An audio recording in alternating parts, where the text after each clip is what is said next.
Welcome to Satya news. నేను లావణ్య. ముందుగా headlines. Kalyana Lakshmi చెక్కులను పంపిణీ చేసిన శాసనసభ్యులు. ముఖ్యమంత్రి సహాయ నిధి చెక్కులను లబ్ధిదారులకు పంపిణీ చేసిన టీఆర్ఎస్ రాష్ట్ర కార్యదర్శి చాడా కిషన్ రెడ్డి. ప్రజాస్వామ్యంలో ఓటు వజ్రాయుధమని పేర్కొన్న professor Kodandaram. Telangana kabaddi association vice president గా ఏకగ్రీవంగా ఎన్నికైన మారిపెద్ది శ్రీనివాస్ గౌడ్. మునుగోడు ఎంపీటీసీ 1 బోర్డు శ్రావణి నాగరాజు గౌడ్ చేపట్టిన రాస్తారోకో.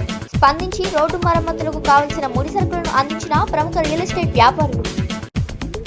ధాన్యానికి మద్దతు ధర కల్పించకపోతే క్రిమినల్ చర్యలు తీసుకుంటామని హెచ్చరించిన డీఐజీ జిల్లా ఎస్పీ రంగనాథ్. దిశ ప్రొటెక్షన్ వెల్ఫేర్ ఫౌండేషన్ తెలంగాణ రాష్ట్ర అధ్యక్షురాలిగా సుమతి మోహన్ నియమిస్తున్నట్లు ఉత్తర్వులు జారీ చేసిన ఫౌండేషన్ చైర్మన్ బిరుదురాజు వెంకటేశ్వరరాజు.